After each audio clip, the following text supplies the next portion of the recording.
നമ്മൾ ഇന്നത്തെ വീഡിയോയിൽ നോക്കാൻ പോകുന്നത് ഈ അടുത്ത് നടന്ന PSC പരീക്ഷകളിൽ ചോദിച്ചിട്ടുള്ള ഭരണഘടന ടോപ്പിക്കിൽ നിന്നുള്ള ചോദ്യങ്ങളും അതിൻ്റെ ഉത്തരങ്ങളുമാണ്. നമുക്ക് വീഡിയോയിലേക്ക് പോകാം. ഭരണഘടന. ഇന്ത്യൻ ഭരണഘടനയെ ആകെ എത്ര ഭാഗങ്ങളായിട്ടാണ് വിഭജിച്ചിരിക്കുന്നത്? 22 ഭാഗങ്ങൾ. ഇന്ത്യൻ ഭരണഘടനയെ ആകെ എത്ര ഭാഗങ്ങളായിട്ടാണ് വിഭജിച്ചിരിക്കുന്നത്? 22 ഭാഗങ്ങൾ. യൂണിയനും അതിൻ്റെ ഭൂപ്രദേശവും പ്രതിപാദിക്കുന്ന ഭരണഘടന ഭാഗമേതാണ്? ഭാഗം 1. യൂണിയനും അതിൻ്റെ ഭൂപ്രദേശങ്ങളും പ്രതിപാദിക്കുന്ന ഭരണഘടന ഭാഗമേതാണ്? ഭാഗം 1. അനുച്ഛേദം 5 മുതൽ 11 വരെ ഉൾക്കൊള്ളുന്ന ഭരണഘടനയുടെ രണ്ടാം ഭാഗത്തിൻ്റെ പ്രതിപാദിക്കുന്നത് എന്താണ്? പൗരത്വത്തെക്കുറിച്ചിട്ടാണ്. അനുച്ഛേദം 5 മുതൽ 11 വരെ ഉൾക്കൊള്ളുന്ന ഭരണഘടനയുടെ രണ്ടാം ഭാഗത്തിൻ്റെ പ്രതിപാദിക്കുന്നത് എന്ത് വിഷയമാണ്? പൗരത്വം.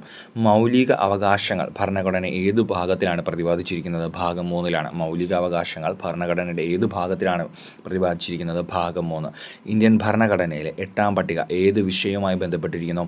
ഭരണഘടന അംഗീകരിച്ച ഔദ്യോഗിക ഭാഷകൾ. ഭാഗം 8 ഔദ്യോഗിക ഭാഷകൾ. ചില ആക്റ്റുകളുടെയും റെഗുലേഷനുകളുടെയും സാധൂകരണം സംബന്ധിച്ചുള്ള 9-ാം പട്ടിക ഭരണഘടനയിൽ കൂട്ടിച്ചേർത്തത് ഏത് ഭരണഘടനാ ഭേദഗതിയിലൂടെയാണ്? 1951-ലെ 1-ാം ഭരണഘടനാ ഭേദഗതി. ചില ആക്റ്റുകളുടെയും റെഗുലേഷനുകളുടെയും സാധൂകരണം സംബന്ധിച്ചുള്ള 9-ാം പട്ടിക ഭരണഘടനയിൽ കൂട്ടിച്ചേർത്തത് ഏത് ഭരണഘടനാ ഭേദഗതിയിലൂടെയാണ്? 1951-ലെ 1-ാം ഭരണഘടനാ ഭേദഗതി. ഭരണഘടനാ ശില്പി ഡോക്ടർ BR അംബേദ്കർ ഭരണഘടനയുടെ ഹൃദയവും ആത്മാവും എന്ന് വിശേഷിപ്പിച്ച അനുച്ഛേദം ഏതാണ്? അനുച്ഛേദം 32. ഭരണഘടനാ ശില്പി ഡോക്ടർ BR അംബേദ്കർ ഭരണഘടനയുടെ ഹൃദയവും ആത്മാവും എന്ന് വിശേഷിപ്പിച്ച അനുച്ഛേദം ഏതാണ്? അനുച്ഛേദം 32. ഈ കഴിഞ്ഞ 10th പ്രിലിംസ് 3rd സ്റ്റേജിൽ ചോദിച്ചിട്ടുള്ള ഒരു ക്വസ്റ്റ്യനാണ്. ഭരണഘടനാ ശില്പി ഡോക്ടർ BR അംബേദ്കർ ഭരണഘടനയുടെ ഹൃദയം ആത്മാവും എന്ന് വിശേഷിപ്പിച്ച അനുച്ഛേദം ഏതാണ്? അനുച്ഛേദം 32. ഭരണഘടനാപരമായ പരിഹാര മാർഗത്തിനുള്ള അവകാശങ്ങൾ മുന്നോട്ട് വയ്ക്കുന്ന അനുച്ഛേദം ഏതാണ്? അനുച്ഛേദം 32. ഭരണഘടനാപരമായ പരിഹാര മാർഗത്തിനുള്ള അവകാശങ്ങൾ മുന്നോട്ട് വയ്ക്കുന്ന അനുച്ഛേദമാണ് അനുച്ഛേദം 32. ഭരണഘടന ഉറപ്പു നൽകിയിരിക്കുന്ന മൗലിക അവകാശങ്ങൾ സംരക്ഷിക്കാനുള്ള ഉപകരണങ്ങളാണ് റിട്ടുകളും കഴിഞ്ഞ 10th പ്രിലിംസ് 3rd സ്റ്റേജിന് ചോദിച്ചിട്ടുണ്ട്. ഭരണഘടന ഉറപ്പ് നൽകിയിരിക്കുന്ന മൗലിക അവകാശങ്ങൾ സംരക്ഷിക്കാനുള്ള ഉപകരണങ്ങളാണ് റിട്ടുകൾ പുറപ്പെടുവിക്കാൻ അധികാരമുള്ളത് ആർക്കാണ്? സുപ്രീം കോടതിക്കും ഹൈക്കോടതികൾക്കും. റിട്ടുകൾ പുറപ്പെടുവിക്കാൻ അധികാരമുള്ളത് ആർക്കാണ്? സുപ്രീം കോടതി, ഹൈക്കോടതികൾ. ഭരണഘടനയുടെ ഏത് അനുച്ഛേദ പ്രകാരമാണ് സുപ്രീം കോടതി റിട്ട് പുറപ്പെടുവിക്കുന്നത്? അനുച്ഛേദം 32. ഭരണഘടനയുടെ ഏത് അനുച്ഛേദ പ്രകാരമാണ് സുപ്രീം കോടതി റിട്ട് പുറപ്പെടുവിക്കുന്നത്? അനുച്ഛേദം 32. ഹൈക്കോടതികൾ റിട്ടുകൾ പുറപ്പെടുവിക്കുന്നത് ഏത് അനുച്ഛേദ പ്രകാരമാണ്? അനുച്ഛേദം 226.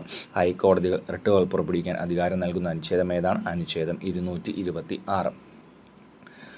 5 തരം റിട്ടുകളാണുള്ളത്. Habeas corpus, mandamus, prohibition, certiorari, quo warranto. Habeas corpus, mandamus, prohibition, certiorari, quo warranto. ഇതിൽ മാൻഡമസ് റിട്ടാണ് 10th പ്രിലിംസ് 3rd സ്റ്റേജിന് ചോദിച്ചിട്ടുള്ളത്. ശരീരം ഹാജരാക്കുക എന്നർത്ഥം വരുന്ന റിട്ട് ഏതാണ്? Habeas corpus. ശരീരം ഹാജരാക്കുക എന്നർത്ഥം വരുന്ന റിട്ട് ഏതാണ്? Habeas corpus. അന്യായമായി തടവിൽ വെച്ചിട്ടുള്ള വ്യക്തിയെ വിടുവിക്കാൻ ആശ്രയിക്കുന്ന റിട്ട് ഏതാണ്? Habeas corpus. അന്യായമായി തടവിൽ വെച്ചിട്ടുള്ള വ്യക്തിയെ വിടുവിക്കാൻ ആശ്രയിക്കുന്ന റിട്ട് ഏതാണ്? Habeas corpus. അന്യായമായി പോലീസ് കസ്റ്റഡിയിലുള്ളവരെ വിടുവിക്കാനായിട്ട് സാധാരണ ഉപയോഗിക്കുന്ന റിട്ട് ഏതാണ്? Habeas corpus. അന്യായമായി പോലീസ് കസ്റ്റഡിയിലുള്ളവരെ വിടുവിക്കാനായി സാധാരണ ഉപയോഗിക്കുന്ന റിട്ട് ഏതാണ്? Habeas corpus. ആജ്ഞ എന്ന് അർത്ഥമുള്ള റിട്ട് ഏതാണ്? മാൻഡമസ്. നാം കൽപ്പിക്കുന്നു. ആജ്ഞ എന്നർത്ഥമുള്ള റിട്ട് അല്ലെങ്കിൽ നാം കൽപ്പിക്കുന്നു എന്നർത്ഥമുള്ള റിട്ട് ഏതാണ്? മാൻഡമസ്. നിയമപരമായ കർത്തവ്യം നിറവേറ്റാൻ തയ്യാറാകാത്ത ഉദ്യോഗസ്ഥരോടും കീഴ്ക്കോടതികളോടും അത് നിർവഹിക്കണമെന്ന് മേൽക്കോടതികൾ ആവശ്യപ്പെടുന്നത് ഏത് റിട്ടിലൂടെയാണ്? മാൻഡമസ്. ഇതാണ് 10th പ്രിലിംസ് 3rd സ്റ്റേജിന് ചോദിച്ചിട്ടുള്ള മാൻഡമസ്. നിയമപരമായ കർത്തവ്യം നിറവേറ്റാൻ തയ്യാറാകാത്ത ഉദ്യോഗസ്ഥരോടും കീഴ്ക്കോടതികളോടും അത് നിർവഹിക്കണമെന്ന് മേൽക്കോടതികൾ ആവശ്യപ്പെടുന്നത് ഏത് റിട്ടിലൂടെയാണ്? മാൻഡമസ്. ആർക്കൊക്കെ എതിരാണ് മാൻഡമസ് റിട്ട് പുറപ്പെടുവിക്കാൻ ആകാത്തത് അല്ലെങ്കിൽ കഴിയാത്തത്? രാഷ്ട്രപതി, ഗവർണർ, സ്വകാര്യ വ്യക്തികൾ എന്നിവർക്കെതിരെ. ആർക്കൊക്കെ എതിരെയാണ് മാൻഡമസ് റിട്ട് പുറപ്പെടുവിക്കാൻ കഴിയാത്തത്? രാഷ്ട്രപതി, ഗവർണർ, സ്വകാര്യ വ്യക്തികൾ. ജുഡീഷ്യൽ, അർദ്ധ ജുഡീഷ്യൽ സ്ഥാപനങ്ങൾക്ക് മാത്രം ബാധകമായ റിട്ട് ഏതാണ്? പ്രൊഹിബിഷൻ. ജുഡീഷ്യൽ, അർദ്ധ ജുഡീഷ്യൽ സ്ഥാപനങ്ങൾക്ക് മാത്രം ബാധകമായ റിട്ട് ഏതാണ്? പ്രൊഹിബിഷൻ. കീഴ്ക്കോടതികൾ അവയുടെ അധികാര സീമയ്ക്ക് പുറത്തുള്ള കാര്യങ്ങൾ ചെയ്യാൻ ഉദ്യമിക്കുമ്പോൾ അത് തടയാൻ മേൽക്കോടതികൾ അധികാരം നൽകുന്ന റിട്ട് അതാണ് പ്രൊഹിബിഷൻ. കീഴ്ക്കോടതികൾ അവരുടെ അധികാര സീമയ്ക്ക് പുറത്തുള്ള കാര്യങ്ങൾ ചെയ്യാൻ ഒരുങ്ങുമ്പോൾ അത് അസാധുവാക്കാൻ മേൽക്കോടതികൾ പുറപ്പെടുവിക്കുന്ന റിട്ടാണ് സെഷ്വററി. നിയമവിരുദ്ധമായ അധികാര സ്ഥാനങ്ങൾ കൈയാളുന്നത് തടയുകയെന്ന അതായത് ഏത് റിട്ടിൻ്റെ ഉദ്ദേശമാണ്? കോ വാറൻറ്റോ. നിയമവിരുദ്ധമായ അധികാര സ്ഥാനങ്ങൾ കൈയാളുന്നത് തടയുകയെന്ന ഏത് റിട്ടിൻ്റെ ഉദ്ദേശമാണ്? കോ വാറൻറ്റോ.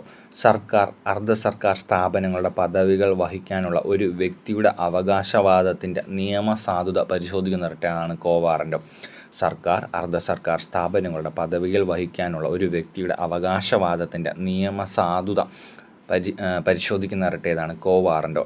മൗലിക അവകാശങ്ങളുടെ സംരക്ഷകൻ എന്ന് വിശേഷിപ്പിക്കുന്നത് എന്തിനെയാണ്? സുപ്രീം കോടതിയാണ്. മൗലിക അവകാശങ്ങളുടെ സംരക്ഷകൻ എന്ന് വിശേഷിപ്പിക്കുന്നത് എന്തിനെയാണ്? സുപ്രീം കോടതിയാണ്.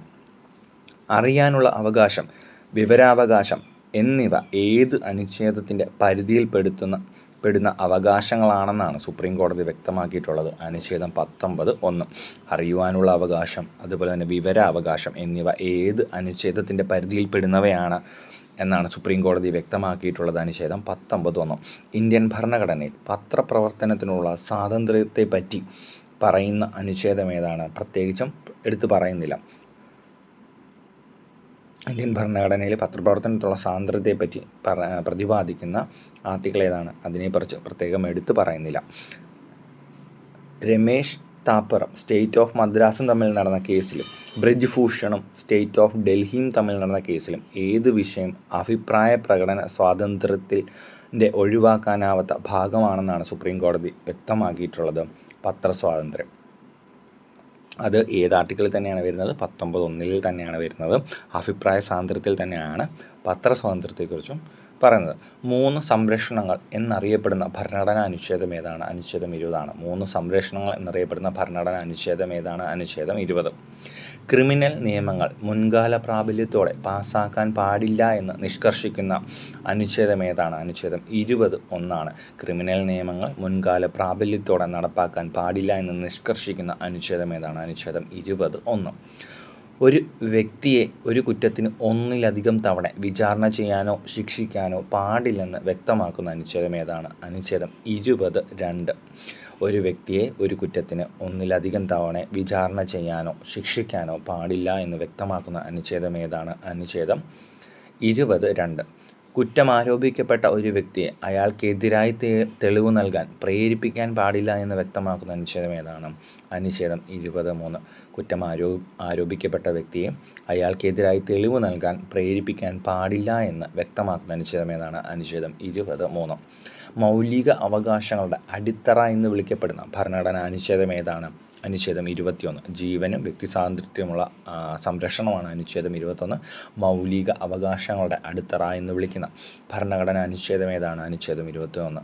മൗലിക അവകാശങ്ങളിൽ വെച്ച് ഏറ്റവും മൗലികമായത് എന്നറിയപ്പെടുന്ന അനുച്ഛേദം ഏതാണ്? അനുച്ഛേദം 21. മൗലിക അവകാശങ്ങളിൽ വെച്ച് ഏറ്റവും മൗലികമായത് എന്നറിയപ്പെടുന്ന അനുച്ഛേദം ഏതാണ്? അനുച്ഛേദം 21. ഇന്ത്യയിൽ ഉള്ള പൗരന്മാർക്കും പൗരന്മാർ അല്ലാത്തവർക്കും ബാധകമായ ഭരണഘടനാ അനുച്ഛേദമാണ് അനുച്ഛേദം 21. ഇന്ത്യയിലുള്ള പൗരന്മാർക്കും പൗരന്മാർ അല്ലാത്തവർക്കും ബാധകമായ ഭരണഘടനാ അനുച്ഛേദമാണ് അനുച്ഛേദം 21. ബാലവേല നിരോധിക്കുന്ന ഭരണഘടനയിലെ അനുച്ഛേദം ഏതാണ്? അനുച്ഛേദം 24. ബാലവേല നിരോധിക്കുന്ന ഭരണഘടനയിലെ അനുച്ഛേദം ഏതാണ്? അനുച്ഛേദം 24. 14 വയസ്സിന് താഴെ പ്രായമുള്ള കുട്ടികളെ ഫാക്ടറികൾ, ഖനികൾ എന്നിവിടങ്ങളിലോ അപകടകരമായ വ്യവസായങ്ങളിലോ പണിയെടുപ്പിക്കരുതെന്ന് നിഷ്കർഷിക്കുന്ന അനുച്ഛേദമാണ് അനുച്ഛേദം 24. അനുച്ഛേദം 24ൻ്റെ ചുവട് പിടിച്ച് പാർലമെൻറ്റ് 1986 പാസ്സാക്കിയ നിയമം ഏതാണ്? Child labour act. അനുച്ഛേദം 24ൻ്റെ ചുവട് പിടിച്ച് പാർലമെൻറ്റ് 1986 പാസ്സാക്കിയ നിയമമാണ് ചൈൽഡ് ലേബർ ആക്ട്. ഭരണഘടനയുടെ ഭാഗം 3 ഉൾപ്പെടുന്ന അനുച്ഛേദങ്ങൾ ഏതെല്ലാം? അനുച്ഛേദം 12 മുതൽ 35 വരെയാണ് ഭരണഘടനയുടെ ഭാഗം 3 ഉൾപ്പെടുന്നത്. മാർഗനിർദ്ദേശക തത്വങ്ങൾ ഉൾക്കൊള്ളുന്ന ഭരണഘടനാ ഭാഗം ഏതാണ്? ഭാഗം 4. മാർഗനിർദ്ദേശക തത്വങ്ങൾ ഉൾക്കൊള്ളുന്ന ഭരണഘടനയുടെ ഭാഗം ഏതാണ്? ഭാഗം 4. ഭരണഘടനയുടെ ഭാഗം 4 ഉൾപ്പെടുന്ന അനുച്ഛേദങ്ങൾ 36 മുതൽ 51 വരെയാണ്. ഭാഗം 4 മാർഗനിർദ്ദേശ തത്വങ്ങൾ 36 മുതൽ 51 വരെയുള്ള ആർട്ടിക്കിളുകളാണ്. ഭരണഘടനയുടെ 42ാം ഭേദഗതിയിലൂടെ പുതിയതായി ഉൾപ്പെടുത്തിയ ഭാഗമാണ് ഭാഗം 4A. ഭരണഘടനയുടെ 42ാം ഭേദഗതിയിലൂടെ പുതിയതായിട്ട് ഉൾപ്പെടുത്തിയ ഒരു ഭാഗമാണ് 4A. ഭാഗം 4A. ഭാഗം 4A പ്രതിപാദിക്കുന്നത് മൗലിക കർത്തവ്യങ്ങളെക്കുറിച്ചിട്ടാണ്. ഭരണഘടനയുടെ ഭാഗം 4A പ്രതിപാദിക്കുന്ന ഭാഗം ഏതാണ്? മൗലിക കർത്തവ്യങ്ങൾ.